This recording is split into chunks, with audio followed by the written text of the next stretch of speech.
అందరికీ నమస్తే అండి. మన సీఎం జగన్మోహన్ రెడ్డి గారు.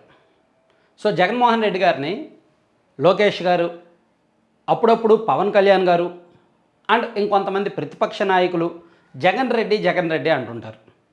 అప్పుడు వైసీపీ నాయకులకు కోపం వస్తుంది. జగన్మోహన్ రెడ్డి గారిని జగన్ రెడ్డి అంటే నిన్ను పవన్ నాయుడు అని పిలవాల్సి వస్తుంది అని కొంతమంది వైసీపీ నాయకులు పవన్ కళ్యాణ్ గారిని హెచ్చరించారు కూడా. అది జరిగింది, మనం కళ్ళారా చూసాం. అంటే జగన్మోహన్ రెడ్డి గారిని అలా పిలవడం వలన కేవలం ఒక కమ్యూనిటీకే పరిమితం చేసినట్టు అవుతుంది అనేది ప్రతిపక్షాల వ్యూహం. జగన్మోహన్ రెడ్డి గారు అనే పూర్తి పేరు పిలిస్తే ఆయన పేరుగా ఉంటుంది. అదే జగన్ రెడ్డి అని పిలిస్తే ఒక కమ్యూనిటీకి మాత్రమే, అంటే అతని పేరు చివర బలవంతంగా కమ్యూనిటీని చేర్చినట్టు ఉంటుంది. అది జగన్మోహన్ రెడ్డి గారిని ఒక కమ్యూనిటీకే పరిమితం చేసినట్టు ఉంటుంది. కాబట్టి అతన్ని ఒక కులానికి అంకితం చేసినట్టు ఉంటుంది. కాబట్టి అది జగన్మోహన్ రెడ్డి గారికి అండ్ వైసీపీ వాళ్ళకి అలా పిలవడం ఇష్టం లేదు. అందుకే ప్రతిపక్షాలకి once upon a time warning కూడా ఇచ్చారు. దాంతో పవన్ కళ్యాణ్ గారు కాస్త తగ్గించారు.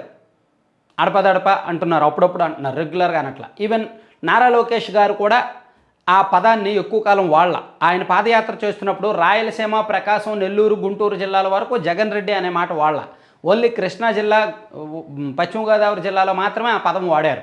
ఎందుకంటే రాయలసీమ, నెల్లూరు, ప్రకాశం జిల్లాల్లో కాస్త రెడ్డి సామాజిక వర్గం ఎక్కువ కాబట్టి సీఎంని ఆ పేరు పెట్టి పిలిస్తే, అలా కమ్యూనిటీకి పరిచయం చేస్తే ఆ కమ్యూనిటీ కాస్త అటు ఇటుగా ఉంటారు కాబట్టి అలా పిలవాల. మొత్తానికి అది ఆ పదం వెనుకున్న స్టోరీ. ఇప్పుడు షర్మిల గారు జగన్మోహన్ రెడ్డి గారిని ఆ పేరుతో పిలిచారు. షర్మిల గారు జగన్ రెడ్డి అని అన్నారనమాట. ఆమె ఏమన్నారో చూడండి. పీసీసీ అధ్యక్షురాలుగా బాధ్యతలు చేపడుతూ యాక్చువల్లీ ఆమెను గన్నవరం ఎయిర్పోర్ట్ నుంచి ర్యాలీగా తీసుకొస్తున్నప్పుడు పోలీసులు అడ్డుకున్నారు ర్యాలీని. అప్పుడు ఆమె ప్రభుత్వం మీద విమర్శలు చేశారు. ఈ ప్రభుత్వం చేతగాని ప్రభుత్వం, ఈ ప్రభుత్వం మేమంటే భయపడుతోంది, కాంగ్రెస్ పార్టీ అంటే ఈ ప్రభుత్వానికి భయం వేస్తుంది, ఏం భయపడుతున్నారా సార్ అని తన అన్నగారిని ఉద్దేశించి ప్రశ్నిస్తూ, 2 సార్లు పీసీసీ అధ్యక్షుడిగా 2 సార్లు సీఎంగా వైఎస్ఆర్ పనిచేశారు. వైఎస్ బిడ్డగా నాకు ఈ బాధ్యతను ఇవ్వడం నాకు గర్వకారణం. ప్రతి ఒక్కరికి కూడా కృతజ్ఞతలు. నేను రావాలని, నేను పని చేయాలని చాలామంది త్యాగాలు చేశారు. వారందరికీ శిరస్సు వంచి నమస్కారాలు చేస్తున్నాను. గత 5 ఏళ్లుగా ఏపీలో వైసీపీ అధికారంలో ఉంది. అంతకుముందు 5 ఏళ్ళు టీడీపీ అధికారంలో ఉంది.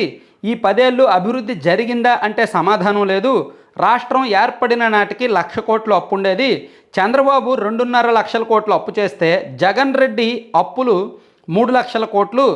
మొత్తం 10 లక్షల కోట్లు భారం పడింది ఏపీ మీద అని చెప్పి ఆమె తన అన్నను ఉద్దేశించి అలా సంబోధించారనమాట. ఒక రకంగా షర్మిల గారు అలా కామెంట్ చేయడం ఆశ్చర్యకరమే. షర్మిల గారు అలా కామెంట్ చేస్తారని ఎవరు ఊహించలా.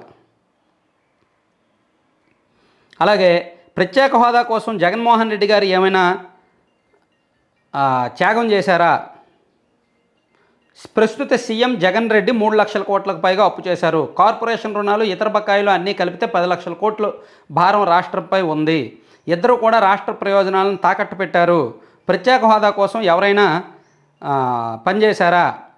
హోదా కోసం చంద్రబాబు ఎప్పుడైనా ఉద్యమం చేశారా? ఉద్యమించే వాళ్ళని జైల్లో పెట్టారు.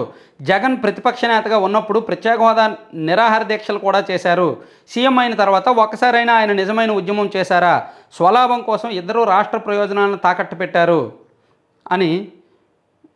రాజధాని అమరావతిని చంద్రబాబు పూర్తి చేయలేదు. జగన్ 3 రాజధానులు అని చెప్పి ఒక్కటి చేయలేదు. రాజధాని ఏంటంటే ఇప్పుడు ఏమీ అర్థం కాని పరిస్థితి అని మొత్తానికి ఆమె కొంచెం స్ట్రాంగ్గానే ఇద్దరు నాయకులకి ఇచ్చారు. అందులో పర్టికులర్గా జగన్మోహన్ రెడ్డి గారిని ఉద్దేశించి అయితే మాత్రం చేసిన కామెంట్స్ ఇప్పుడు రాజకీయ వర్గాల్లో సంచలనంగా మారాయన్నమాట. Thank you.